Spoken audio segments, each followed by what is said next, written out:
Giliran sudah mau kehilangan kuasa, di setiap tempat kau minta maaf. Pasang muka melas. Selama ini tuli dengan keluhan rakyat. Giliran PHK besar-besaran, kau menghilang. Giliran laskar FPI dibantai, kau belagak pilon. Giliran kasus Kanjuruhan, boro-boro ngomong. Giliran kasus Rempang kau nggak peduli. Giliran SMK cuma dongeng. Giliran 11 triliun di kantong, boro-boro ada kata minta maaf. Anak kecil juga bisa kalau minta maaf. Ingat, pantun pasti berbalas.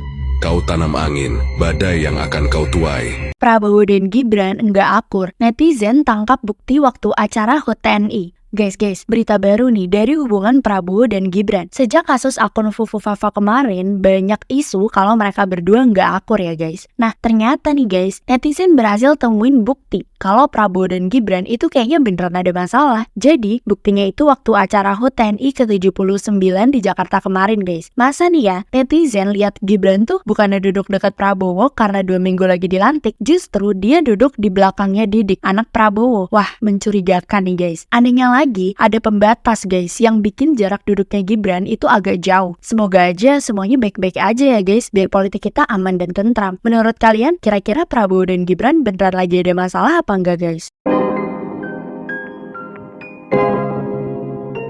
Yo guys, balik lagi di Uki Gawin Official bersama saya, tentunya Uki. Nah, kita lanjut dalam berita yang lagi viral ya. Nah, ini ada beberapa cuplikan video yang kalian harus tonton, kemudian kalian boleh komentar. Nah, video seperti apa? Yuk kita lihat bareng-bareng guys. Kenapa doyan banget loncat? Nah, ini ada Aoki, si kutu loncat katanya. Loncat sini. Dulu belak sana. Si Aoki ya. Belak sini. Apakah di politik itu memang harus begitu, Bang Ali?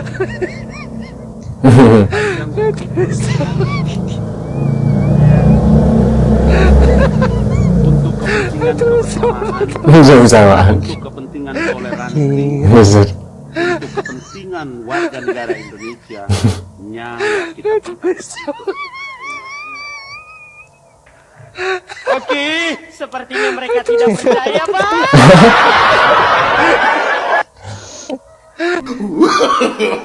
Di mana ada tulang di situ lah katanya.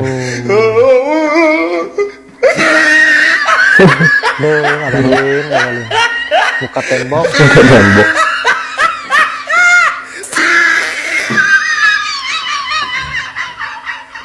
Kader ngabalin kan? Rocky. Ali ngabalin. Dia sangat Oke, dengan permalukan Ali. Dan itu, saya nggak percaya itu. Karena kemarin, jangankan dekat dengan daun telinga presiden, melewati daun pintu kamar presiden aja dia ditahan sama itu kurang bisa dipercaya nih. Nah, ini momennya. Nah, momennya. Oke, permalukan Ali.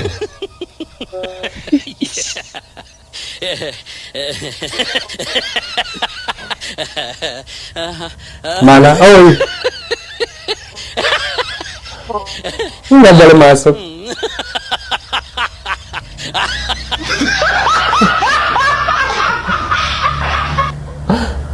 Ngabalin tuh kan mengatasnamakan istana. Iya, Nggak apa itu, siapa itu, nggak setuju dia. KWK itu dikembalikan, ramai itu.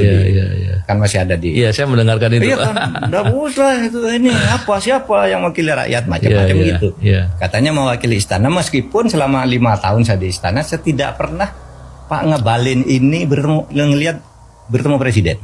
Datang ke istana aja enggak. Iya. Sepengetahuan saya, sehingga saya Pak Ngabalin tuh kok sering atasnamakan istana apa presiden, kapan yang ngomongnya sama dia? Iya. Kadang-kala dia sudah menjelaskan hasil sidang kabinet. Padahal dia tidak pernah tuh ada di istana. Iya. Nah, saya yang paling sering ke istana. Kalau ada hal-hal penting kan mesti menteri tahu. Iya, Tapi Pak Ngabalin selalu mengatasnamakan presiden. Gitu. Ya enggak tahu ya kalau ada rapat malam atau apa, saya enggak tahu. Oleh sebab itu enggak membantah. Tapi sampai sekarang saya heran. Kenapa tuh Pak Ngabalin selalu diundang oleh media juga yang salah sih disebut ini orang istana, ini orang istana. Nggak ada, dia nggak pernah ada di istana. Iya. Jangan-jangan dia yang ngaku, Pak. Saya orang istana. Nggak tahu gitu. saya hanya sampaikan ke Anda. Kenapa Pak Ngabalin ini selalu bilang orang disebut oleh media orang istana, wong? Nggak pernah. Saya kan sangat sering di istana. Iya. di luar pun tidak, di dalam pun tidak. Iya. Malah dulu yang insiden terjadi itu ketika Pak Jokowi mau ketemu Pak Prabowo yang pertama kan ada Ngabalin tuh ikut di belakangnya, diusir. Iya Iya kan, ditutup pintunya, nggak boleh gitu. Iya. Dan saya sampai sekarang bertanya, siapa ya Pak Ngabalin ini? Mungkin ada grup tertutup dengan Pak Jokowi gitu. Iya. Di malam hari atau tiap minggu atau apa. Kalau resminya nggak ada dia, nggak pernah ada di istana. Iya. Mungkin di kantornya Pak Muldoko sih ya, Iya, mungkin ya, mungkin tidak. Meskipun setiap saya datang ke kantor Pak Muldoko juga nggak ada, gitu. Iya. Susahnya itu kalau orang bersama-sama dengan Jokowi. Karena Anda pasti dicaci maki dan dihujat. Saya dicaci maki dan dihujat, tapi saya juga ada sedikit dapat jabatan. Ada sedikit dapat jabatan. Ada sedikit dapat jabatan. Jadi saya tidak keberatan. Keberatan. Dulu nggak begitu waktu jubir Oh iya. 2014. Saya dari awal saya sudah bilang. Dulu nggak begitu. Saya kan dari awal saya bilang, dari awal. Jadi bukan karena kekuasaan yang bisa mengubah imannya abang ini. Bukan. Jadi begini. Tidak ada orang yang bisa menolak kekuasaan. Kekuasaan itu adalah sesuatu fitrah bagi manusia. Hadis firman manapun boleh kita duduk. Kita belajar itu ilmu tafsir. Kekuasaan adalah sesuatu yang tidak mungkin bisa ditolak. Bohong kalau ada orang yang bilang dia menolak tentang kekuasaan.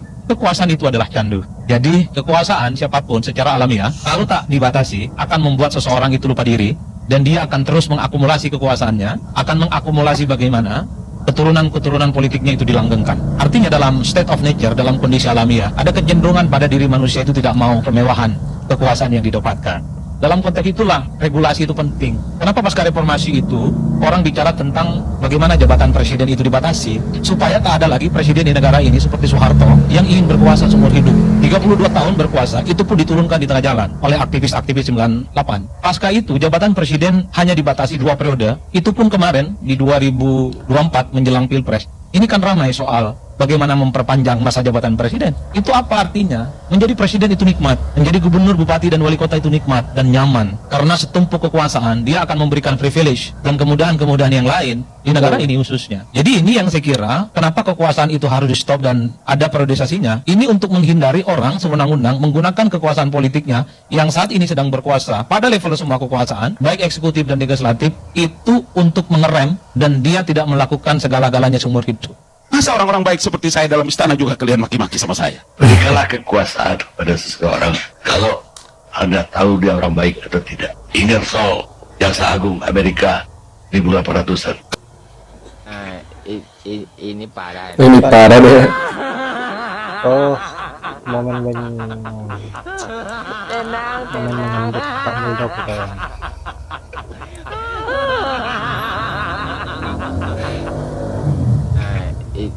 Ini parah nih. Astagfirullah. Tenang.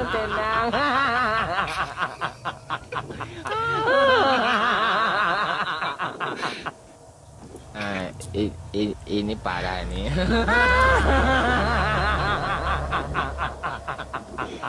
Ngabalin.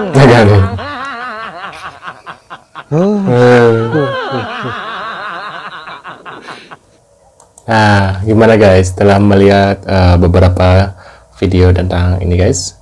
Tulis di kolom komentar. Terima kasih sudah hadir dan jangan lupa bantu subscribe Kevin dan sampai jumpa di video selanjutnya. Dan sehat selalu buat kalian selalu nonton video aku dan mudah-mudahan rezeki selalu lancar. See you guys.